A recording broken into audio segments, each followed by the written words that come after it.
அன்புக்குரிய இஸ்லாமிய பெருமக்களே, விஸ்வரூபம் சம்பந்தப்பட்ட படம் வெளிவருவதில் பல்வேறு ஊடகங்களுக்கு பல்வேறு தலைவர்கள் பல்வேறு அறிக்கைகளை வெளிப்படுத்தி கொண்டிருக்கிறார்கள். இந்த சமாதான உடன்படிக்கைக்கு ஈடுபட்டுள்ள தேசிய கட்சியின் நிலைப்பாடுகளை, எங்கள் விளக்கங்களை நாட்டு மக்களுக்கு விளக்கிட வேண்டியது எங்களுடைய கடமை என்ற அடிப்படையில் எங்கள் விளக்கங்களை சமுதாய மக்களுக்கும் சம்பந்தப்பட்டவர்களுக்கும் நாங்கள் அளிக்கிறோம். இந்த திரைப்படம் வெளியிடும் இந்த காலத்திற்கு 1.5 மாதங்களுக்கு முன்பதாக திரு கமலஹாசன் அவர்கள் என்னை அழைத்து சுமார் 1 மணி நேரம் பேசினார்கள்.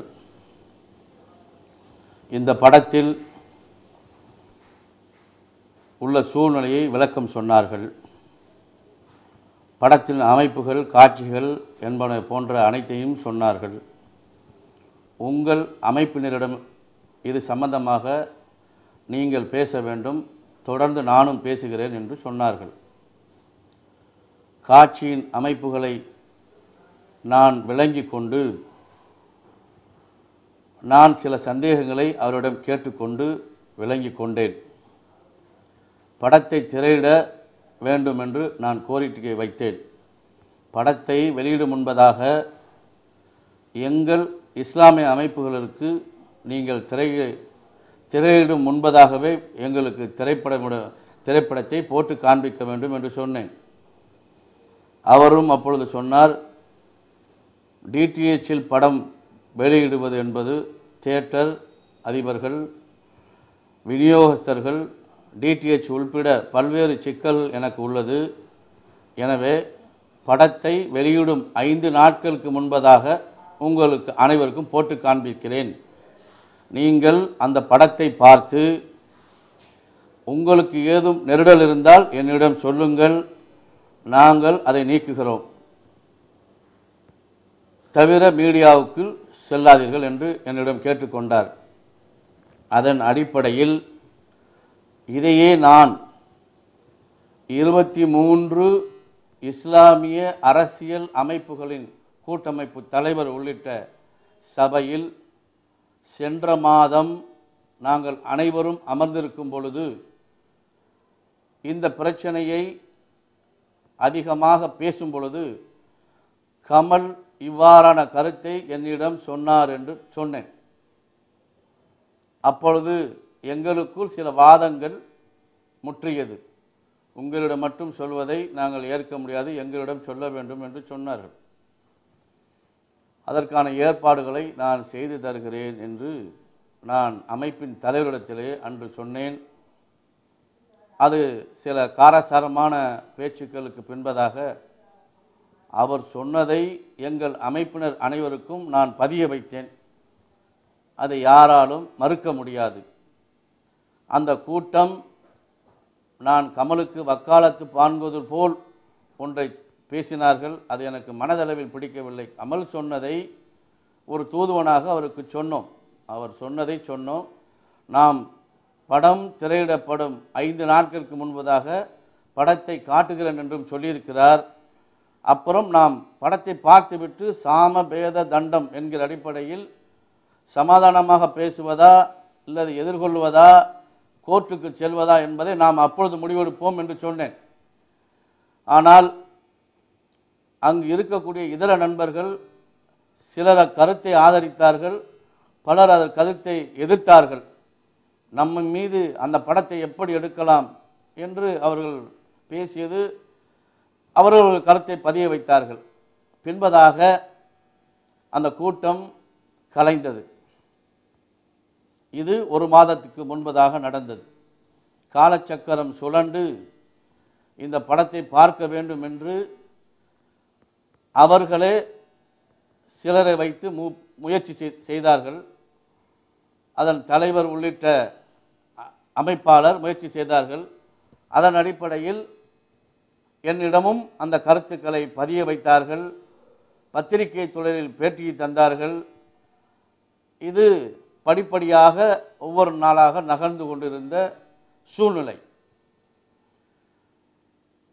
இதன் அமைப்பாளரும் அமைப்பின் தலைவர் ஜனாப் ஏஇ அப்துல் ரஹ்மான் ஜமாத் உலமாவுடைய தலைவர் அவர்களும் சிறப்பு பேட்டியாக இந்த படத்தை எங்களுக்கு போட்டு காண்பிக்க வேண்டும் என்று ஒரு 15 நாளுக்கு முன்பதாக பிரஸ் கிளப்பில் பதிவு செய்தார்கள். அந்த காலத்தில் நான் சென்னையில் இல்லை, டெல்லியில் இருந்தேன். நான் இருக்கிறேன் என்று அதை பதிவு செய்தார்கள். என்னிடம் கேட்டார்கள். நானும் சரி என்று தான் சொன்னேன். படத்தை போடுவதற்கு கமலஹாசன் தயாராகி விட்டார். நீங்கள் படத்தை பார்க்க வாருங்கள் என்று சொன்னார். அந்த நிலையில் நான் இங்கு இல்லாததால் நீங்கள் அந்த படத்தை பார்த்து முடிவெடுங்கள், நான் டெல்லியில் இருக்கிறேன் என்று சொல்லிவிட்டேன். படத்தை பார்க்க சென்றவர்கள், படம் போட்டு காண்பிக்கப்பட்டது. படத்தை பார்க்க சென்றவர்கள் கமலஹாசன் இருக்க பார்த்து முடிந்த பின்பதாக மீண்டும் உடனடியாக தடை கோர வேண்டும் என்று பத்திரிகைக்கும் உள்துறைக்கும் கடிதம் தரப்பட்டது. அதற்கு படத்தை தடை செய்யப்பட்டது. அதுவும் நாங்கள் பார்த்து கொண்டிருந்தோம். அவர்கள் தமிழக அரசு கோர்ட்டை தடையை வாங்கியது. கமலஹாசன் தடையை நீக்க வேண்டும் என்று கோரினார். அமைப்புகள் சார்பாக உள்ள குறைபாடுகளை சொன்னார்கள். சரி என்று சொன்னார்கள். வக்கீல்கள் வாத பிரதிவாதங்கள் தொடர்ந்தன. நீதிபதி அவர்கள் இந்த படத்தை பார்த்து முடிவெடுப்போம் என்று ஒரு தேதியை குறிப்பிட்டு படத்தை நீதிபதி அவர்கள் உள்ளிட்ட 50 கொண்ட குழுக்கள் படத்தை பார்த்தனர். பார்த்து முடிவை 29ஆம் தேதி அறிவிப்பதாக கோர்ட்டு சொன்னது. இதுக்கிடையில் 27ஆம் தேதி கமலஹாசன் அவர்கள் இன்னும் சில முக்கியஸ்தர்கள் இந்த படத்தை பார்த்து கொள்ளுங்கள் என்று கூறினார்கள். அதன் அடிப்படையில் தமிழ்நாடு தௌஹீத் ஜமாத்தைச் சேர்ந்த அதன் தலைவரிடத்திலே நான் கோரிக்கை வைத்தேன். இந்த படத்தில் சில பல காட்சிகள் இருப்பதாகவும் இல்லாததாகவும் பார்த்தவர்கள் ஒன்றை சொல்கிறார்கள், பார்க்காதவர்கள் பல்வேறு வதந்திகளை பரப்புகிறார்கள்.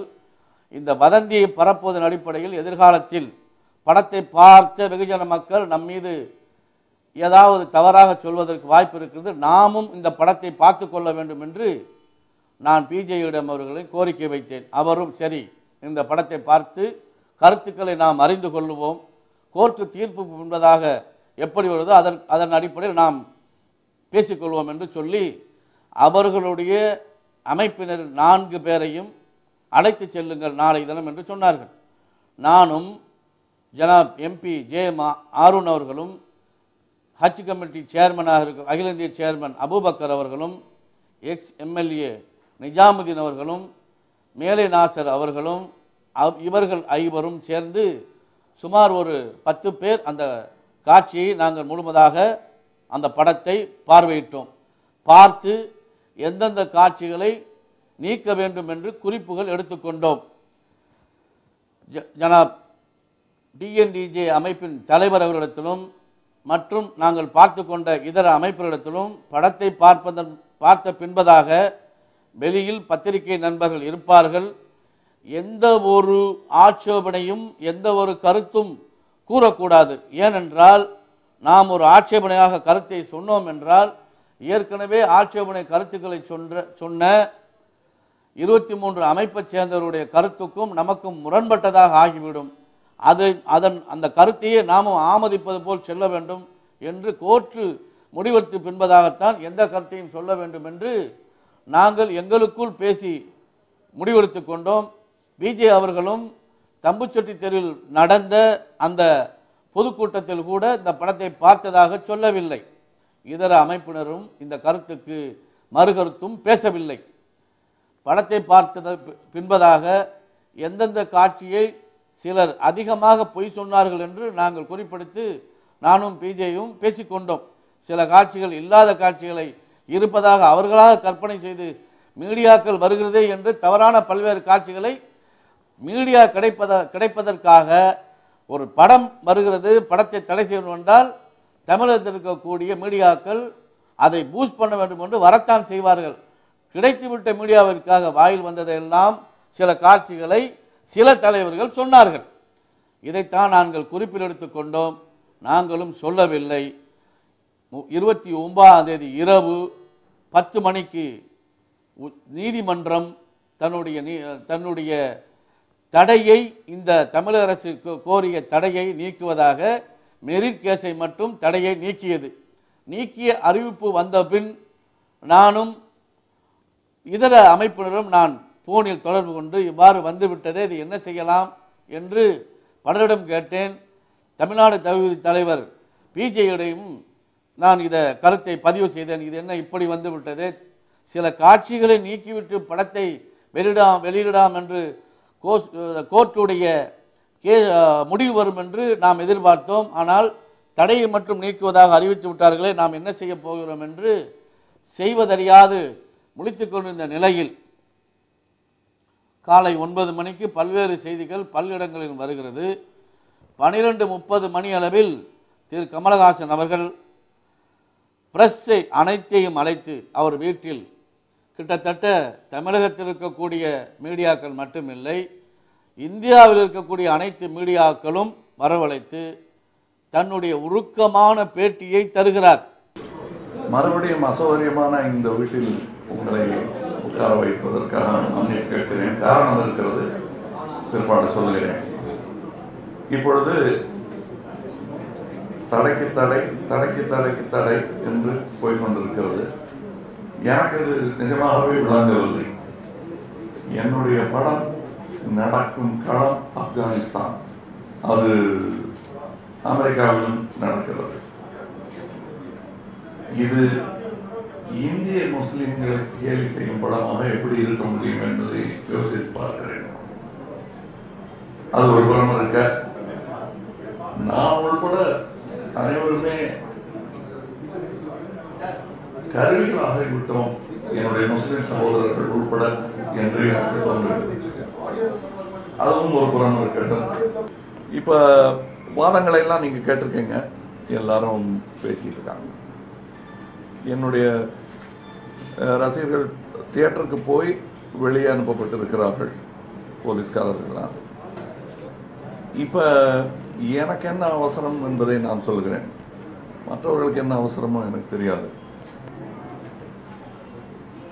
என்னுடைய இந்த படத்தை எடுப்பதற்காக பெருஞ்செலவாகி இருக்கிறது. இதை நம்பி எடுத்திருக்கிறேன். காரணம், இது நன்றாக ஓடும் என்ற அனுபவத்தினாலும் எனக்கு இருக்கும் ஓரளவு தொழில்நுட்பத்தினாலும் இதை நடத்தி காட்ட முடியும் என்று என்னுடைய வியாபார அனுபவத்தில் எல்லாவற்றையும் முதலீடு செய்திருக்கிறேன். எனக்கு பெரிய சொத்துக்கள் ஒன்றும் கிடையாது என்பது ஊரறிந்த விஷயம். ஆனால் சென்னையில் எனக்கு இருக்கும் தாவர சொத்துக்கள் அனைத்தும் இந்த படத்திற்காக எழுதி கொடுக்கப்பட்டிருக்கிறது. ரிலீஸ் தேதி தள்ளி போக போக எனக்கு பணம் கொடுத்தவர் இதை எழுதி அவர் பெயருக்கு மாற்றிக்கொண்டு விட்டார். ஆக இந்த தேதியை கடந்தோமாயானால் இந்த வீடு எனதல்ல. இந்த வீட்டில் நான் நிறைய அனுபவிச்சிருக்கேன், டான்ஸ் கற்றுக்கிட்டு இருக்கேன், பல ப்ரெஸ் மீட் வச்சிருக்கேன். ஒருவேளை தீர்ப்பு எனக்கு சாதகமாக இன்று வரவில்லை என்றால் இனிமே ப்ரெஸ் மீட் இங்கே நடத்த முடியுமா தெரியாது. அதனால சந்தோஷமா ஒரு ப்ரெஸ் மீட் நடத்திடலான்ட்டு உங்களெல்லாம் கூப்பிட்டுருக்கேன். ஏன்னா சிரிச்சுக்கிட்டே சொல்றானேன்னு பார்த்தீங்கன்னா, எங்கள் வீடே அப்படித்தான், எங்கள் குடும்பமே அப்படித்தான். பணம் பெரிதல்ல. ஜட்ஜ் அவர்கள் சொன்னார்கள், ஒரு தனி மனிதனுக்கு செலவானது முக்கியமா, நாட்டின் ஒற்றுமை முக்கியமா என்று. எனக்கு நாட்டின் ஒற்றுமை தான் முக்கியம். என் சொத்தை இழக்க தயார். மாண்புமிகு நீதிதேவன் அவர்களுக்கு சொல்லிக்கொள்ள விரும்புவது இதுதான். அவர் விருப்பப்பட்டது போல் நாடு ஒற்றுமையாக இருக்கட்டும், அதற்கு நான் விழுந்தாலும் பரவாயில்லை. ஆனால் விழுந்தால் விதையாக விழுவேன். தனி மனிதன் தானே வீழ்த்தி பார்க்கலாம் என்று தமிழகம் நினைக்கக்கூடாது. விழுந்தால் விதையாக விழுவேன், மரமாக வளர்வேன். தனிமரம் தானே தோப்பாகாது என்று நினைத்து விடாதீர்கள். பல சுதந்திர பறவைகள் வந்து அமரும் மரமாக நான் இருப்பேன். மீண்டும் விதைகள் விழும், அது சோலையாகும், காடாகும்.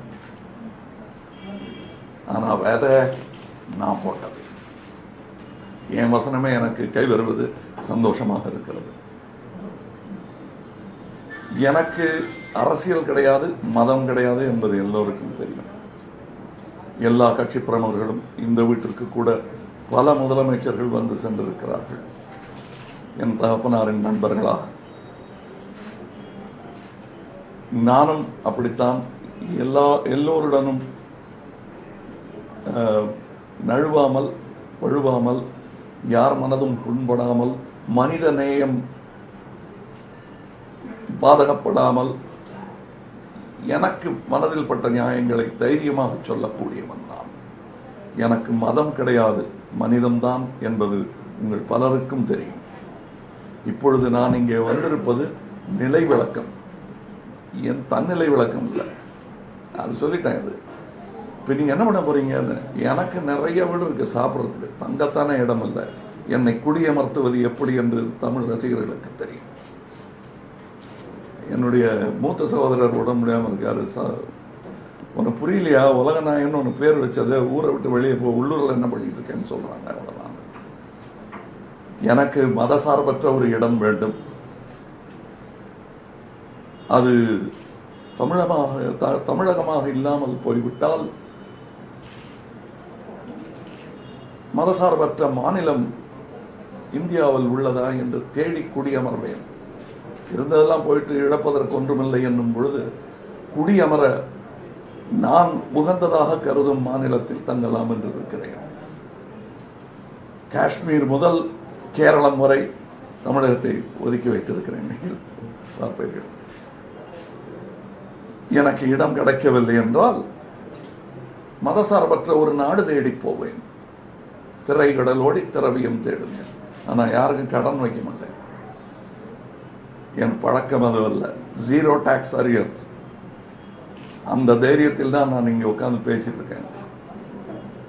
என் படலையில் கை வச்சிருவாங்களோ பயம், எங்கே என் கணக்கு வரியை பார்த்து ஏதாவது பிடிச்சிருவாங்களோங்கிற பயம்லாம் போய் ரொம்ப நாள் ஆச்சு எனக்கு. ஸோ நான் இன்றைக்கு 2:30 மணிக்கு மறுபடியும் சந்திக்க வேண்டியிருக்கும். அது வரை விடுறதுன்னு நினைக்கிறேன். அதுக்கப்புறம் பார்ப்போம். எனக்கு மதம் இல்லை, குலம் இல்லை, இப்போ பணமும் இல்லைன்னு இருந்ததுன்னா பரவாயில்ல, பணம் சம்பாதிச்சுக்கலாம் போறேன். ஆனால் என் திறமை என்னுடன் இருக்கும். உங்க எல்லாருக்கும் இந்த செய்தியை சொல்ல வேண்டியது என்னுடைய கடமையாக இருக்கிறது. இது மதசார்பற்ற ஜனநாயக நாடு என்று நான் இன்னமும் நம்பிக்கொண்டிருக்கிறேன். நீதி தர மறுப்பதும் தாமதிப்பதும் ஒன்றுதான் என்கிறது ஒரு ஆங்கில பழமொழி. எனக்கு கிடைக்க வேண்டிய நீதி தாமதப்பட்டு விட்டதாக நான் நினைக்கிறேன். அது என் தனிப்பட்ட கருத்து. இருப்பினும் எனக்கு நீதியின் பால் நம்பிக்கை உள்ளது. பொறுத்திருந்து பார்ப்போம். இதை தவிர சொல்ல எனக்கு ஒன்றுமில்லை. நான் செய்த தவறு என்ன என்று, என்னிடம் இருந்த அனைத்து சொத்துக்களையும் இழந்து விட்டேன். இருக்கிற ஒரே ஒரு வீடு, நான் பிறந்த வீடு, வளர்ந்த வீடு, நடந்த வீடு, ஓடிய வீடு, இந்த வீட்டையும் இந்த படம் ரிலீஸ் ஆகவிட்டால் எடுத்துக்கொண்டு சென்று விடுவார்கள். அந்த மாதிரியான நிலைக்கு நான் தள்ளப்பட்டு விட்டேன் என்று பத்திரிகை துறைக்கும் மீடியாவுக்கும் பேட்டி அளிக்கிறார். இந்த பேட்டியை நாட்டில் பார்க்காதவர்கள் இருப்பது என்பது சாத்தியமே இல்லை. தமிழகமும் பார்த்தது, தமிழகத்திற்கு வெகுஜன மக்களும் பார்க்கிறார்கள், இந்தியாவே பார்க்கிறது இந்த காட்சியை. இந்த சூழ்நிலையை பார்த்த உடன் தமிழகத்தில் மிகப்பெரிய ஒரு கொந்தளிப்பான சூழ்நிலை உருவாவதற்கு இந்த பேட்டி அமைந்து விட்டது என்று எம்பி ஆருண் அவர்கள் உடனே, பஷீர் எங்கு இருக்கிறீர்கள், இந்த சூழ்நிலையை பார்த்த பின்பு நாட்டில் மாற்றங்கள் ஏற்பட வாய்ப்பு இருக்கிறது, ஐபி உசார்படுத்தப்படுகிறது, நாட்டில் மத கலவரம் இனக்கலவரம் ஏற்படுவதற்கு இது வாய்ப்பாக மாறிவிடுமோ என்று நாம் அஞ்சுகிறோம். சமூக பெரும்பான்மை மக்களோடு சிறுபான்மை முஸ்லீம் மக்களுக்கு இருக்கக்கூடிய ஒரு உடன்பாடு, ஒரு இணக்கமான சூழ்நிலை கூட நமக்கு எதிராக திரும்பி விடுமோ என்று நான் அஞ்சுகிறேன். உடனடியாக பிஜேயிடம் கருத்துக்களை கேட்டுக்கொண்டு வாருங்கள் என்று ஆருண் அவர்கள் அழைத்தார்கள். உடனடியாக நான் பிஜே அவர்களிடம் என்னுடைய கருத்தை பதிய வைத்தேன். இவ்வாறு இருக்கிறதே, இந்த சூழ்நிலை மாற்றம் இருக்கிறதே, நாம் என்ன செய்யலாம் என்று. உடனடியாக நீங்கள் கமலுடன் ஒரு பூடகமான ஒரு பேச்சை மட்டும் அவர் சொன்னார். சமாதானத்துக்கு தயார் என்று மட்டும் சொன்னார். ஆனால் இந்த காட்சிகளை நீக்கிறோம் என்று அவர் சொல்லவில்லை. காட்சிகளை நீக்கிறோம் என்று அவர்கள் பேட்டியளிக்க வேண்டும் என்று சொன்னார். தமிழ்நாடு தவ்ஹீத் ஜமாத் உடைய தலைவர் பிஜே அவர்கள் கமலஹாசன் சமாதானத்திற்கு தயார் என்று மட்டும் டிவியில் சொன்னார். காட்சிகளை நீக்குகிறேன் என்று அவர் சொல்லவில்லை. நீங்கள் சந்திக்கும் பொழுது காட்சிகளை நீக்குவதற்கு நான் தயார் என்று அவர் மீடியாவில் அறிவிப்பு செய்ய வேண்டும் என்று என்னிடம் சொன்னார். கமலிடம் நாங்கள் பேசும் பொழுது கமலஹாசன் அவர்கள் இந்திய சூழ்நிலை அசாதாரண சூழ்நிலையை மாற்ற வேண்டும் என்றால் கமலஹாசனுடைய வீட்டுக்கு நாங்கள் சென்றோம். செல்லும் பொழுது கிட்டத்தட்ட ஒரு 10,000 மக்கள் வெளியில் கோஷமிட்ட நிலையில் இருக்கிறார்கள். வெறி பிடித்த நிலையில் ஒரு மோசமான நிலையை நாங்கள் கண்டோம். வீட்டுக்குள் செல்வது கூட சிரமப்பட்டுத்தான் வீட்டுக்குள் சென்றோம். வீட்டுக்குள் நுழையும் பொழுதே சிறைத்துறை அனைத்து முன்னணி கதாநாயகர்கள், முன்னணி டைரக்டர்கள், எழுத்தாளர்கள் அனைவருமே அங்கு அமர்ந்திருக்கிறார்கள். நமக்கு லாபி பண்ணியவர்கள் அனைவரும் நமக்கு எதிரான கருத்துக்களை பதிவு செய்ய வேண்டிய நிலை அந்த 2 மணி நேரத்தில் நமக்காக லாபி பண்ணியவர்கள், இஸ்லாமிய மக்களுக்கு வக்காலத்து வாங்கியவர்கள் கூட எதிர்த்து நமக்கு பேச வேண்டிய நிலை அப்பொழுது உருவாகிவிட்டது.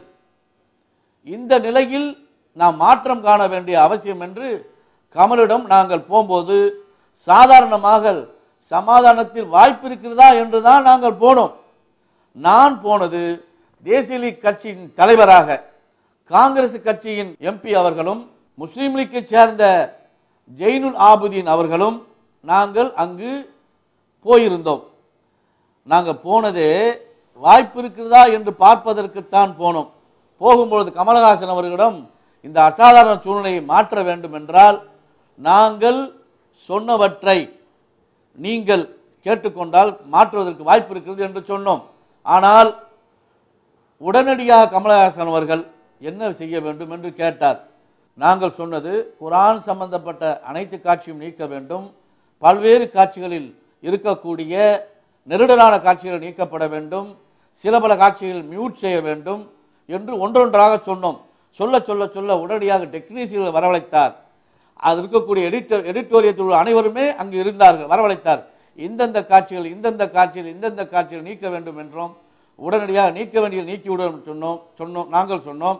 உடனடியாக நீக்க அவர் சொன்னார், சில காட்சிகளை நீங்கள் சேர்க்க வேண்டும் என்று சொன்னோம். வார்த்தைகளை எந்த வார்த்தைகளும் சேர்ப்பதாக இருந்தால் இது பிரசல்ஸ் என்று பிரசல்ஸோ அல்லது ஸ்பெயினுக்கோ உள்ள ஊருக்கு நாட்டுக்கு அனுப்பித்தான் காட்சிகளை மாற்ற வேண்டும். இது டிடிஹெச்சின் போர் என்ற முறையில் இதை செய்திருக்கிறோம். மாற்றம் செய்ய வேண்டும் என்றால், சேர்க்க வேண்டும் என்றால் நாட்டுக்கு அனுப்ப வேண்டும், நீக்குவது என்றால் இப்பொழுதே நாங்கள் நீக்கிவிடுவோம் என்று சொன்னார். அதன் அடிப்படையில் குர்ஆன் உடைய ஆயத்துக்களை உடனடியாக நீக்குகிறோம். தூக்கு போடும் காட்சிகளில் குர்ஆன் ஆயத்து போது உடனடியாக நீக்கிறோம். அல்லாஹ் அக்பர் சொல்ல வார்த்தையை உடனடியாக நீக்கிறோம் என்று பல்வேறு காட்சிகளை அவர்கள் சொன்னார்கள். நாங்களும் நீக்கிறோம் என்று சொல்வது மட்டுமில்லாமல் உடனடியாக நான் மீடியாவுக்கும் அறிவிப்பு செய்கிறேன் என்று சொன்னார். நான் உடனடியாக பிஜே அவர்களிடம் இவ்வாறு சொல்லுகிறார் என்று நீங்கள் உடனடியாக உங்களுடைய பிரதிநிதியை அனுப்புங்கள் என்று நான் அவரிடம் கேட்டுக்கொண்டேன். அவர் என்ன சொன்னார், திருச்சிக்கு ஒரு வாதத்துக்கு நாங்கள் போய்கொண்டிருக்கிறோம், இந்த நிலையில் நான் வர முடியாது, என்னுடைய வார்த்தையை நீ பதிவு செய்து கொள்ளுங்கள், நீங்கள் நானும் அதில் உடன்படுகிறேன் என்று பதிவு செய்து கொள்ளுங்கள் என்று அவர் என்னிடம் சொன்னார்கள். அதை நான் ஆனால் அதுக்காக கூட அவசியம் இல்லாமல் போய்விட்டது. உடனடியாக கமல் சொன்னார், பிஜே பதிவு செய்யுங்கள் சொன்னது கூட அங்கு அவசியம் இல்லாமல் போய்விட்டது. இதன் அடிப்படையில் காட்சி நீக்க மீடியாக்கள், வெளியில் நிற்ப மீடியாக்கள் அனைத்தையும் வரவழைத்தார். அனைத்து மீடியாக்களும் வந்தது. மீடியாக்களில் கமலஹாசன் சொன்னதை நாடே பார்த்தது. எனக்கும் முஸ்லீம் மக்களுக்கும் இருக்கும் பிரச்சனை இந்த நிமிடம் முதல் நீங்குகிறது. அவர்களுடைய கோரிக்கையை நான் முழுமையாக ஏற்கிறேன். இந்த காட்சிகளை நீக்குவதாக நான் சம்மதித்து விட்டேன். நான் எங்களுக்குள் அதற்கான ஒப்பந்தங்கள் ஆகிவிட்டது என்று கமலஹாசன் அவர்கள் என்னுடைய குடும்பத்தை சார்ந்த இஸ்லாமிய மக்களுக்கும் எனக்கும் உள்ள பிணக்குகள் காட்சிகள் நீங்கிவிட்டது 2:30 மணி அளவில் சொல்லுகிறார். என்னுடைய முஸ்லிம் குடும்பம் என்னை வந்து சந்தித்திருக்கிறது.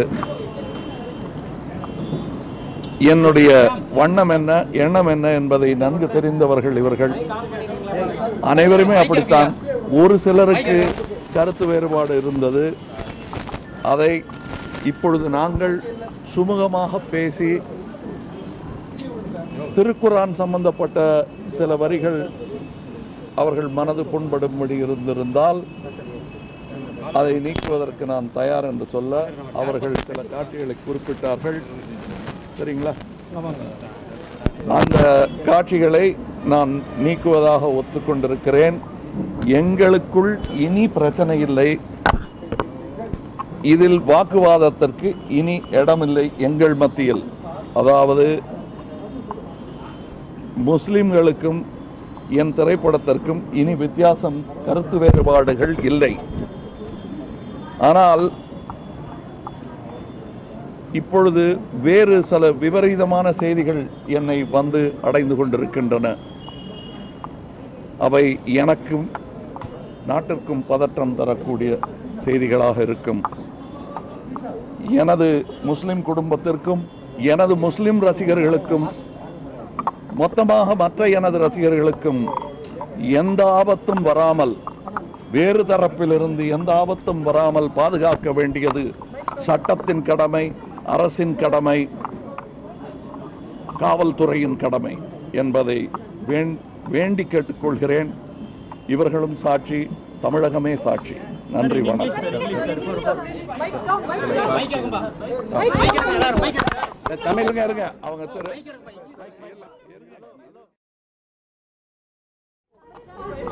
சில குறிப்பிட்ட காட்சிகளும் திருக்குர்ஆன் சம்பந்தப்பட்ட விஷயங்களும் பேசி நோட்ஸ் எடுத்து முடிவு செய்து விட்டோம். அது நீக்கப்படும் என்று முடிவு செய்து எங்களுக்குள் எந்த கருத்து வேறுபாடும் இல்லை என்பதை தெரியப்படுத்திக் கொள்கிறேன். பிரஸ் மீடியாக்கள் என்னிடம் கேட்கிறது, நீங்கள் கூட்டமைப்போடு அனுமதி பெற்று வந்தீர்களா என்றார். நான் கூட்டமைப்பில் உள்ள ஒருவனாக இருந்தாலும் கூட்டமைப்போடு அனுமதி பெற்று வரவில்லை. கூட்டமைப்புக்காரன் சார்ந்தவனாக வரவில்லை. தேசிய லீக் கட்சியின் தலைவராக நானும், காங்கிரஸ் கட்சியுடைய எம்பியாக ஆருண் அவர்களும், முஸ்லீம் லீக்குடைய பொறுப்பாளராக ஜெயலலிதாபதியில் வந்திருக்கிறோம் மட்டும் என்று நான் அங்கு பதிவு செய்தேன். ஆனால் தமிழ்நாடு தௌஹீத் ஜமாத்துடைய தலைவருடைய ஒப்புதல் இதற்கு உண்டு என்று தான் அங்கு பதிவு செய்தேன். பத்திரிகையாளர் கேட்டார், அது வரவும் இல்லை. ஆனால் சொன்னேன், அதற்கு அவசியம் இல்லாமல் போய்விட்டு. இதுதான் கமலஹாசனிடத்தில் அங்கு நாங்கள் நடந்து கொண்டது, நாங்கள் பேசியது. 2:30 மணிக்குள் நாங்கள் சொன்னதால் தமிழகத்தில் இருக்கக்கூடிய ரசாபாசன சூழ்நிலையை மாற்றி அமைத்தோம். 3:30 மணிக்கு கோர்ட் உத்தரவிட்டு விட்டது, தடை தொடருவதாக. இப்பொழுது இஸ்லாமிய மக்கள் கவனிக்க வேண்டியது, 2:30 மணிக்குள் முஸ்லீம்களுக்கும் எங்களுக்கும் பிரச்சனை கமல் அறிவித்து விட்டார். அவருடைய ரசிகர்கள் புரிந்து கொண்டார்கள். காட்சி நீக்கம் பற்றி இனி அடுத்ததாக பேசி விவாதித்து கொள்ள வேண்டும், ஒப்பந்தம் போட வேண்டும். ஆனால் 3:30 மணிக்கு தடை நீங்கியது, தடை தொடர்கிறது என்று அவர்கள் சொன்னதால் எங்களுக்கும் அவர்களுக்கும் பிரச்சனை இல்லை, நீதிமன்றத்துக்கும் கமலுக்கும் தான் பிரச்சனை என்று ஒரு விதை விதைத்தோம். ஆனால் சமாதானத்துக்கான விதையை நாங்கள் அப்பொழுது விதைத்து விட்டோம். இதை நாங்கள் மேலிருந்து வந்து உடனடியாக இந்த அமைப்பு நடத்தக்கூடிய தலைவர்கள் மட்டும் நான் பேசவில்லை, அமைப்பாளரிடம் பேசவில்லை. அமைப்பாளர் என்பவர் யார்? அவருக்கு எந்த கட்சி உள்ளது? அமைப்பாளர் என்பவர் சாதாரண ஒரு மனிதன். அவரிடம் நான் பேச வேண்டிய அவசியம் இல்லை. ஆனால் இஸ்லாமிய விழிப்புணர்வு கழகம் என்று இருக்கக்கூடிய ஒரு அமைப்பின் தலைவரிடத்தில் நான் பேசுகிறேன். ரசாபாசமான சூழ்நிலை நீங்கள் விரும்புகிறீர்களா? இஸ்லாமிய மக்களுக்கும் பெரும்பான்மை மக்களுக்கும் தகராறு வருவதை நீங்கள் விரும்புகிறீர்களா என்று நான் அவரிடம் மட்டும் பேசினேன். இவரிடம் பேச வேண்டிய அவசியம் இல்லை. அவர் யார்? நேற்று தான் வந்தவர். அவருடைய அமைப்பு ஒன்று நடத்தவும் இல்லை, ஒரு கடை வைத்திருப்பவர். அவரிடம் போய் நான் பேச வேண்டிய அவசியம் இல்லை. மாநில தலைவரிடத்தில் நான் பேச வேண்டும். உலமாவின் தலைவர், அவர் குரானை கற்றுக் கொடுக்கக்கூடிய நிலையில் இருக்க, அவருக்கு நாம் சிரமப்படுத்தவில்லை. சினிமாவையும் அவரையும் வைத்து பார்க்க நான் விரும்பவில்லை. ஆனால் இங்கு இருக்கக்கூடிய பொறுப்பாளரிடத்திலே நான் என்னுடைய கருத்தை பதிய வைத்தேன்.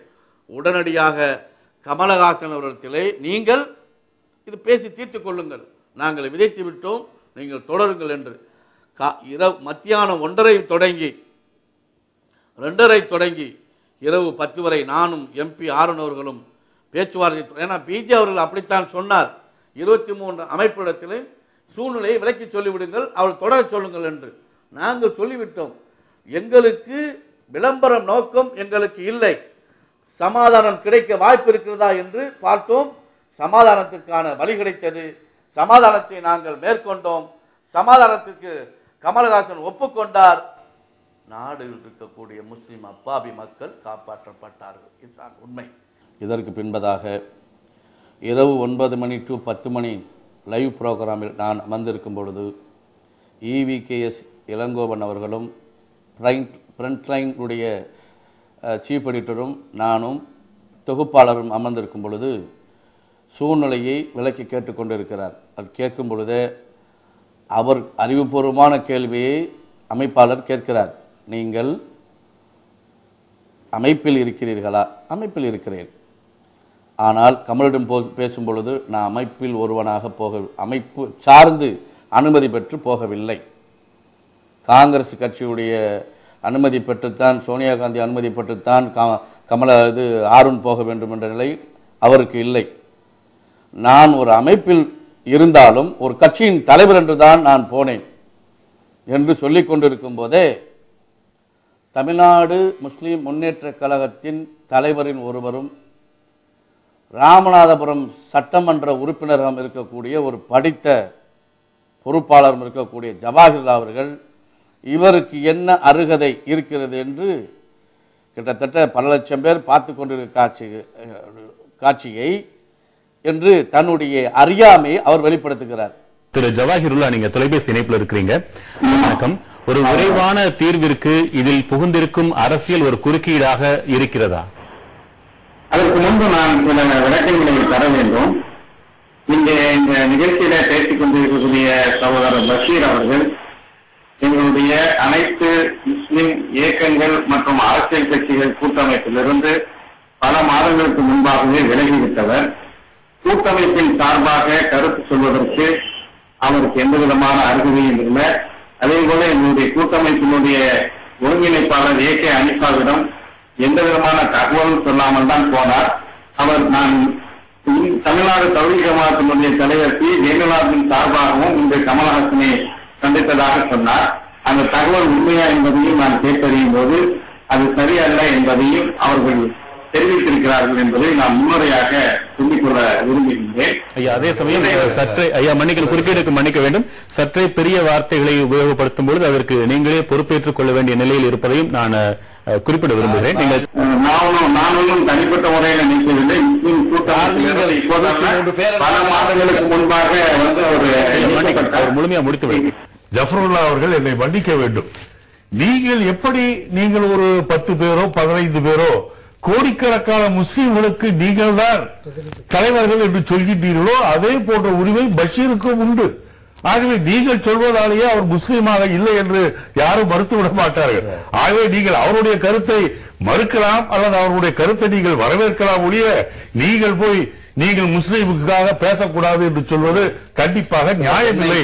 கமலஹாசன் அவர்கள் என்னிடம் பேச்சு தொடர்பு கொண்டு உங்கள் அமைப்பினோடு நான் பேச வேண்டும் என்று கேட்டுக்கொண்டதன் அடிப்படையில் இதே அமைப்பில் ஒரு ஹோட்டலில் நாங்கள் அனைவரும் அமர்ந்திருந்த போது கமலஹாசன் இவ்வாறு சொல்லுகிறார், உங்களை அழைத்து வர சொல்லுகிறார், நாம் படம் பார்த்து கருத்துக்களை சொல்லி நாம் அதுக்குரிய காட்சிகளை மாற்றி அமைத்துக் கொள்ள வேண்டும் என்று நான் கருத்தை சொல்றேன். அவர்கள் சில விதமான பல கருத்துக்கள் பல சொன்னாங்க. போன மாசம் நான் அவங்களோட இருந்து கமலஹாசனுக்காக சொன்னேன். அடுத்ததாக இந்த படத்தை தடை வேண்டும் என்று எங்களுடைய ஜமாத் உலமாவுடைய தலைவர், இந்த அமைப்புக்கு இவர் தலைவர் இல்லை, இவர் ஏதோ ஒன்று சொல்லுகிறார். அமைப்பில் ஜமாத் உலமா என்ற தலைவர் ஒருவர் இருக்கிறார், அவர் பிரஸ் மீட் கொடுக்கிறார். தேசிய கட்சியின் தலைவர் பஷீர் அகமதும் உள்பட நாங்கள் எதிர்க்கிறோம் என்கிறார். பல மாதங்களாக அனுப்பிவிட்டேன் சொல்வதற்கு இவருக்கு யார் உரிமை? இரண்டாவது, இன்றைய சமுதாய மக்களின் முக்கிய பிரச்சனை இந்த பிரச்சனை. இதில் அரசியல் காய வேண்டும், குளிர் காய வேண்டும் நோக்கம் எங்கள் சமூக மக்களுக்கு இல்லை. சிறு கூட்டமாக இருக்கிறவர்களுக்கு இந்த எண்ணம் இருக்கிறது.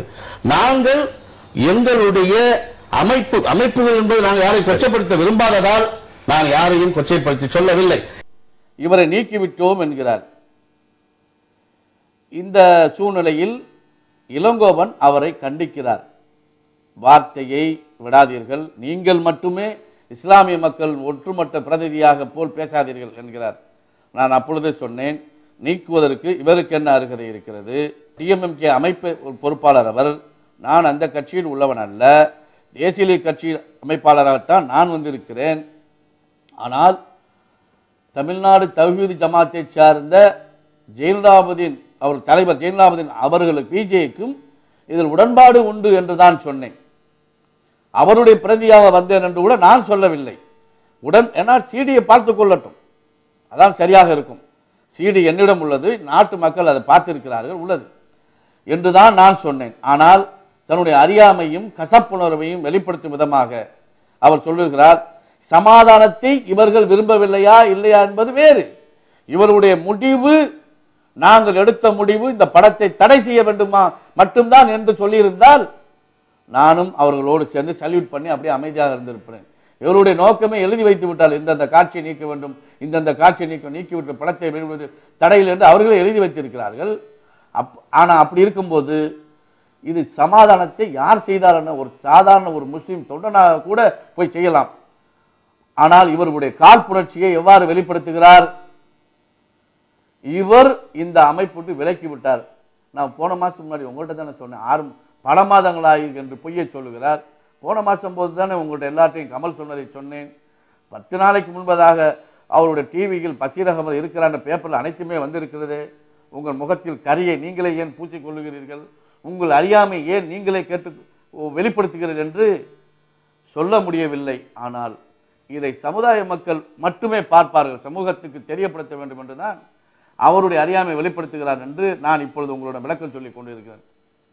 இவ்வாறு பல்வேறு காட்சிகளை நாங்கள் அங்கு தொகுப்பாளர் கேட்க விளக்கம் சொல்லிவிட்டு உடனடியாக நாங்கள் மலேசியாவில் இருக்கக்கூடிய முக்கியமான ஒரு திருமணத்திற்கும் முக்கியமான சில நிகழ்ச்சிகளுக்கும் செல்ல வேண்டியிருப்பதால் 10 மணிக்கு முடித்துவிட்டு 12 மணிக்கு நாங்கள் ஃப்ளைட் ஏறி நானும் ஆரோன் அவர்களும் வெளியேறி வந்துவிட்டோம். ஆனால் இந்த 3 தினங்களுக்குள் தமிழ்நாடு முஸ்லீம் முன்னேற்ற கழகத்தை சார்ந்தவர்கள், எஸ்டிபிஐ அமைப்பை சார்ந்தவர்கள், இன்னும் ஐஎன்டிஜே அமைப்பை சார்ந்தவர்கள் எல்லாம் பல்வேறு அமிலங்களை உமிழ்வது போல் தவறானவற்றை ஃபேஸ்புக்கில் பதிய வைக்கிறார்கள்.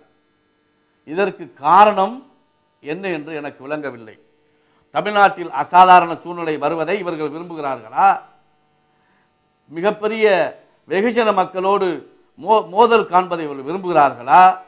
இல்லை நான் சமாதானம் போனது தவறு என்று நினைக்கிறார்களா என்று விளங்கவில்லை. நாங்கள் மலேசியாவில் கமலிடம் பேசியது என்னவென்று நாங்கள் பேட்டி கொடுத்து கொண்டிருக்கிறோம். மெம்பர் ஆஃப் பார்லிமெண்ட் சொல்லக்கூடிய ஆரோன் வருகிறார் என்றால் அங்கு பத்திரிகையாளர் வரத்தான் செய்வார். விஸ்வரூபம் படம் சம்பந்தமாக கமலுடைய பேட்டியை பார்த்தோம், நீங்கள் இருந்தீர்கள், அதை பற்றி சொல்லுங்கள் என்று சொல்லும்போது சம்பந்தப்பட்ட நெடுங்கால காட்சிகளை நீக்கிறேன் அவர் சொல்லிவிட்டார். அதைத்தான் நாங்கள் அங்கும் சொன்னோம். அங்கு இருக்கக்கூடிய ஒரு சிலரை காழ்ப்புணர்வுடன் பேச வைத்தார்கள்.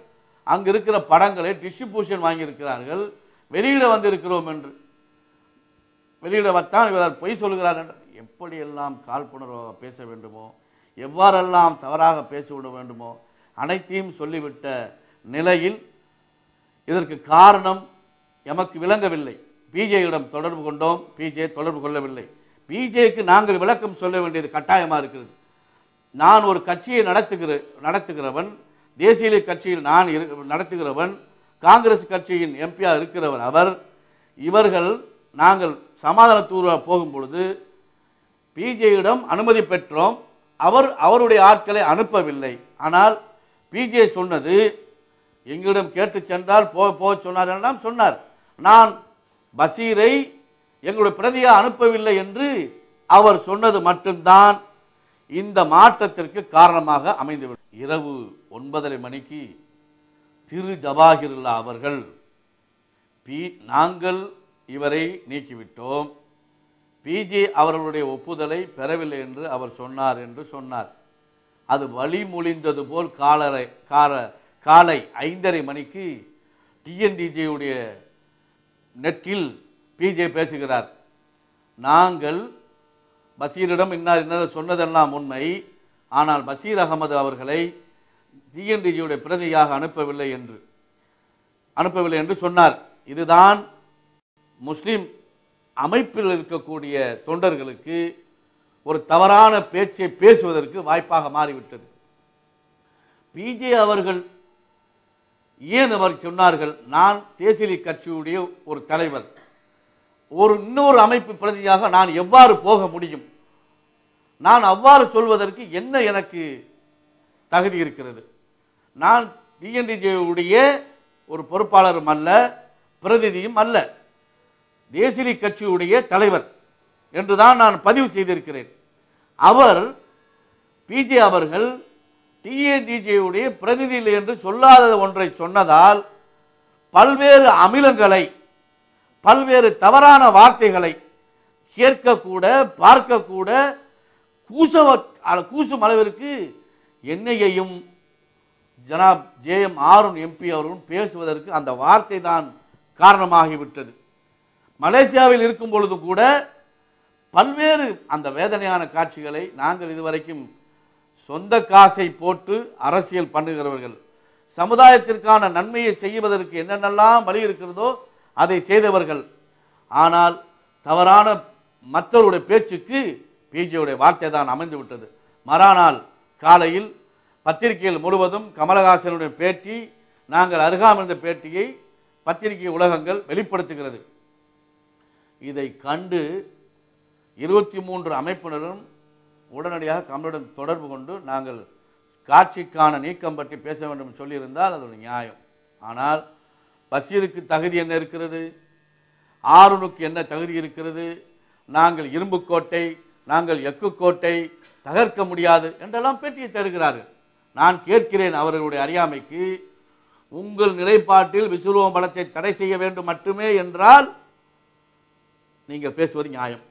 சமாதானத்தை எங்களிடம் மட்டுமே பேச வேண்டும், சமாதானத்துக்கு ஏற்பாடு முதலமைச்சர் செய்து தர வேண்டும், சமாதானத்துக்கான ஏற்பாடு சீஃப் செக்ரட்டரி செய்து தர வேண்டும் என்று நீங்கள் கெஞ்சியதை நாடு பார்த்தது. நீங்கள் கெஞ்சியதை நாடு பார்த்தது. சமாதானத்திற்கு விதையை நாங்கள் விதைத்து விட்டு வந்து விட்டோம். நீங்கள் அறுவடை செய்து கொள்ள வேண்டியதுதான். உங்களை யார் போக வேண்டாம் என்று சொன்னது? நாங்கள் சொன்னோம், உங்களை போக சொல்லித்தானே சொன்னோம். பஷீர் அகமது தேசிய கட்சி தலைவராக போகவிட்டாலும் ஒரு இஸ்லாமிய தொண்டனாக இருந்து போனாலே இந்த சமாதானத்துக்கான விதை விதைவிக்கப்பட்டு விட்டது. உங்களை போக வேண்டாம் என்று யார் சொன்னது? நீங்கள் உங்களுடைய ஆக்ரோஷத்தை, உங்களுடைய ஆத்திரத்தை எவ்வாறெல்லாம் தவறாக வெளிப்படுத்தி விட்டீர்கள். இவர்கள் இருவரும் அளிக்கிறார்கள். ஒருவர் அனிஃபா, அவருக்கு எந்த இரும்பு கோட்டை இருக்கிறது, எந்த எக்கு கோட்டையை நாங்கள் உடைத்தோம் என்று எங்களுக்கு விளங்கவில்லை. தமிழ்நாடு முஸ்லீம் முன்னேற்ற கழகத்தின் ஜவாஹிர் அவர்கள் எதை கண்டு பயந்தார் என்று எங்களுக்கு புரியவில்லை. அவர் எனக்கு சகோதரர், நான் எங்கும் அவரை பற்றி தரக்குறைவாக பேசவில்லை. ஆனால் தரக்குறைவான வார்த்தைகளை அவருடைய அமைப்பினரை உபயோகிக்க சொல்லி சொன்னவர் அவர். எவ்வாறெல்லாம் கீழ்த்தரமான வார்த்தைகளை பேச வேண்டும். லாப நோக்கில் இவர்கள் கமலஹாசன் சொன்னார்கள். கமலஹாசன் அங்கே ஒப்பாரி வச்சுட்டு உட்கார்ந்துட்டு இருக்காரு. நாடே விட்டு போகிறேன், என் சூழ்நிலையே மாறிவிட்டது, இந்த படத்தை விட்டால் என்னுடைய வீட்டையே இழக்கப் போகிறேன் என்று இருக்கார். சிவாஜி கணேசன் நாட்டுக்கு என்ன செய்தார் என்று உங்களுக்கு தெரியும். கமலஹாசனும் சிவாஜி கணேசனும் ஒன்றுதான். எம்ஜி ராமச்சந்திரன் கருணன் என்பது வேறு, சிவாஜி கணேசனும் கமலஹாசன் எவ்வாறு இருப்பார் என்பது வேறு. இவரிடம் கையூட்டு பெற்று சென்றோம் என்று அடப்போம். என்ன சொல்வது இந்த வேதனையை? சொந்த காசை போட்டு அரசியல் செய்து இந்தியாவில் வாழும் மக்களுக்கு மட்டும் அல்ல, உலக நாடுகளில் வாழக்கூடிய இஸ்லாமிய மக்கள் இறந்தால் கூட பாடி வருவது சிரமம். அங்கு வாழக்கூடிய மக்களுக்கு பாதுகாப்பு இல்லை, உயிர் பாதுகாப்பு இல்லை, பணி பாதுகாப்பு இல்லை. பிலிப்பைனில் வாழக்கூடிய மக்கள், அங்கு வாழக்கூடியவர்கள், அந்த நாடு பொறுப்பேற்கிறது. இந்த நாடு அந்த சட்டத்தை ஏற்ற வேண்டும் என்று பாரத பிரதமர் டாக்டர் மன்மோகன் சிங் அவர்களிடத்திலும், வெளிவிவகார அமைச்சகம் சல்மான் குர்ஷித் அவர்களிடத்திலும், வயலார் அவர்களிடத்திலும் பல்வேறு விவாதங்கள் செய்து பிரதமர் இதை சொன்ன உடனடியாக இதை சட்டத்தை ஏற்றதுக்கு வலியுறுக்கிறேன் என்று சொன்னதை கூட நாங்கள் வெளியில் விளம்பரத்துக்கு கூட சொல்லவில்லை. ஒரு படிவம் கொடுத்திருக்கிறோம் என்று சொன்னோம். வெளிநாடுகளில் வாழ்கக்கூடிய நம் மக்கள் எதையெல்லாம் இழந்திருக்கிறார்கள் சிறு சம்பளத்திற்காக என்று அதை சட்டத்தை கூட முழுமையாக பணி பாதுகாப்பு, உரிய சம்பளம், வேலை பாதுகாப்பு, உரிய சட்டம், உயிர் பாதுகாப்பு, உரிய சட்டம், உயிரிழந்தால் கொடுக்கக்கூடிய நஷ்டஈடு, உயிரிழந்தால் இந்தியாவுக்கு வர வேண்டியது இலவசமாக வர வேண்டும் என்று நாங்கள் போராடி கொண்டிருக்கிறோம். எங்களை எவ்வாறெல்லாம் உலக நாடுகள் வாங்கக்கூடிய யாரிடமோ பிச்சை போட்டு கொண்டிருக்கிற அந்த பிச்சையில் வாழ்ந்திருக்கக்கூடியவர்கள் சொன்னார்கள் என்பதற்காக இளைஞர்கள் தரிக்கட்ட நிலையில் தவறாக பேசிவிட்டீர்கள். இறைவன் உங்களை மன்னிக்கட்டும். இறைவனும் தௌபா கேட்டுக்கொள்ளுங்கள். நாங்கள் அன்று போகவில்லை என்றால் உங்க பெண்டு பிள்ளைகள், இங்கு வாழக்கூடிய கடையில் வைத்திருக்கிற இளைஞர்கள் என்ன ஆயிருக்கும் என்று நீங்கள் மற்றவர்கள் கேட்டுக்கொள்ளுங்கள். காவி கலவரம், காவியில் உள்ளவர்கள் கலவரத்தை தூண்டுவதற்கு காரணம் தேடிக்கொண்டிருந்தார்கள். காரணத்தை தந்தவர்கள் இந்த அமைப்பினர். சமாதானத்தை உடன்பட்டு சமாதானத்தை உருவாக்கியவர்கள் நாங்கள். இந்த சமாதானத்தை அவர்கள் மேற்கொண்டு சென்றிருக்க வேண்டும். இந்த 23 அமைப்பினரும் அவர்களையோ அவர்களுடைய அமைப்பையோ உடைக்க வேண்டும் என்பதோ அவர்களை துன்பப்படுத்த வேண்டும் என்பதோ அவர்கள் பின்னோக்கி செல்ல வேண்டும் என்பதோ எங்களுடைய நோக்கம் அல்ல. சமாதானம் ஏற்பட வேண்டும் தான் எங்களுடைய விருப்பம். இதை மக்களுக்கு தெரியப்படுத்த வேண்டும். ஏன்னா நாங்கள் டிவியில் தொடர்ந்து எங்களுக்கு வெப்சைட்டை வைத்து உங்களுக்கு தினசரி வந்து இவருடைய கேள்வி பதில் அவருடைய கேள்வி பதில் என்றெல்லாம் நாங்கள் இதுவரைக்கும் விளம்பரப்படுத்தி பொருளாதாரம் பார்க்க வேண்டும் எங்களுடைய நோக்கம் இல்லை. கமலும் நாங்களும் பேசியது உள் அரசியலை நான் வெளிப்படுத்தக்கூடாது. மத்திய ஹோம் மினிஸ்ட்ரியும் மத்திய திரைப்படத்துறை அமைச்சர்களும் பேசியதை நான் இங்கு வெளிப்படுத்தக்கூடாது. ஏனென்றால் அரசியல் அது அப்பாற்பட்ட விஷயம். ஆனால் கமலஹாசன் அவர்கள் வெளிப்படுத்தியதெல்லாம் சொன்னால் அது சிரமம், சொல்லவும் கூடாது. சிறுபான்மை மக்கள் நாம், நமக்கு தேவை என்ன, அதைத்தான் நான் உங்களுக்கு சொல்லுகிறேன். 3 தினங்களுக்கு பின்பதாகத்தான் கமலஹாசன் அவர்கள் இந்த 23 அமைப்பை சார்ந்தவர்கள் வாருங்கள் என்கிறார். செக்ரட்டரியேட்டில் சீஃப் செக்ரட்டரியோடு பேச்சுவார்த்தை நடத்தப்படுகிறது. சமாதான ஒப்பந்தம் கையெழுத்தாகிறது. நாங்கள் என்ன ஒப்பந்தம் போட்டோமோ அதை விட ஒரு காட்சி கூட கூடுதலாகவோ குறைத்தாக போட்டிருக்கிறார்கள் என்றால் சம்பந்தப்பட்டவர்களுக்கும் சமுதாயத்துக்குமே பெற்று விடுகிறோம். அந்த கேள்வி நீங்களே கேட்டுக்கொள்ளுங்கள். நாங்கள் போட்ட ஒப்பந்தத்தில் கீழ்வதாகத்தான் இவர்கள் போட்டிருக்கிறார்கள். நாங்கள் இருவரும் சென்றதால் இந்த சமாதானம் வெற்றி அடைந்தது. ஒரு சமாதான தூதுவனாக சென்றவர்களை ஒரு சமூகம், ஒரு குறிப்பிட்ட அமைப்பினர் இவ்வளவு இழிவாக பேசியது சரித்திரத்தில் இது மட்டுமாகத்தான் இருக்கும். அமைப்பினரையும் அமைப்பு நடத்தினவரிடம் நாம் கேட்கும் ஒரே கேள்வி, நீங்கள் இந்த விஸ்வரூபம் படத்தை தடை செய்ய வேண்டும் என்று ஒரே நிலையில் நின்றிருந்தால் நாங்கள் இதற்கு போயிருக்க மாட்டோம். உங்களுக்கு இன்றும் சல்யூட் பண்ணுவோம். அந்த நிலையில் நீங்கள் நின்றிருந்தால் இன்று தமிழ்நாட்டிற்கு நிலைப்பாடே மாற்றம் கண்டிருக்கும். ஆனால் பசீரிடம் பேசியது மட்டும்தான் தவறு என்று எங்களிடம் மட்டுமே கமல் சமாதானம் பேசிக்கொண்டு ஒப்பாரி வைத்தது எந்த வகையில் நியாயம்? இதுவே என்னுடைய கேள்வி. அன்புக்குரிய இஸ்லாமிய இளைஞர்களே, பெரும்பான்மை மக்களால் எந்த பாதிப்பும் உங்களுக்கோ மக்களுக்கோ ஏற்பட்டுவிடக் கூடாது என்பதில் அக்கறை அதிகம் உள்ளவர்கள் நாங்கள். எந்த அமைப்பினருக்கும் எதிர்ப்பாளர்கள் அல்ல நாங்கள். எந்த அமைப்பையும் உடைக்க வேண்டும் என்பது எங்களுடைய நிலைப்பாடு இல்லை. எந்த அமைப்பிடம் கேட்டுக்கொண்டுதான் செய்ய வேண்டும் என்ற சூழ்நிலையும் எங்களுக்கு இல்லை. நாங்கள் சுதந்திரமானவர்கள். நான் சாதாரண ஒரு முஸ்லீமாக நின்றே இதை செய்ய முடியும். தேசிய லீக் கட்சியின் தலைவராக இருந்துதான் செய்ய வேண்டும் இல்லை. ஆனால் எந்த இடத்திலும் எந்த கட்டுப்பாட்டையும் நான் மீறவில்லை. தலைவரிடத்தில் நான் அனுமதி பெறவில்லை என்பதெல்லாம் தவறு. அதற்கான சூழ்நிலை இல்லை. அதற்கான சூழ்நிலை 2 மணிக்கு இவருடைய பேச்சு நாடே மாற்றம் கண்டுவிட்டது. அந்த சூழ்நிலையில் நான் அதைத்தான் செய்ய முடியும். அதைத்தான் நாங்கள் செய்தோம். நாங்கள் கமலிடம் போகும் பொழுது மதியம் 2 மணி. அந்த நேரத்தில் இஸ்லாமிய விழிப்புணர்வு கழகம் உள்ளிட்ட இருவரிடம் தொடர்பு கொண்டோம். சூழ்நிலையை என்ன செய்வது என்று கேட்டோம். செய்வதறியாத நிலையில் உள்ள அவர்களும் தமிழ்நாடு தவ்ஹீத் தலைவர் அவர்களும் உடனடியாக இதுக்கு மாற்றம் காண்டே ஆக வேண்டும் என்று சொன்னார்கள். போனோம், சென்றோம், முடித்தோம். சமூகம் நிம்மதி பெருமூச்சு விடுகிறது என்பதுதான் உண்மை. சமாதானத்தை விதைத்து விட்டோம். இது தவறா சரியா? சமூகம் முடிவெடுக்கட்டும். எங்களை தவறாக பேசியவர்களை இறைவன் மன்னிக்கட்டும். நன்றி. அஸ்ஸலாமு அலைக்கும் வரஹ்மத்துல்லாஹி வபரகாத்துஹு.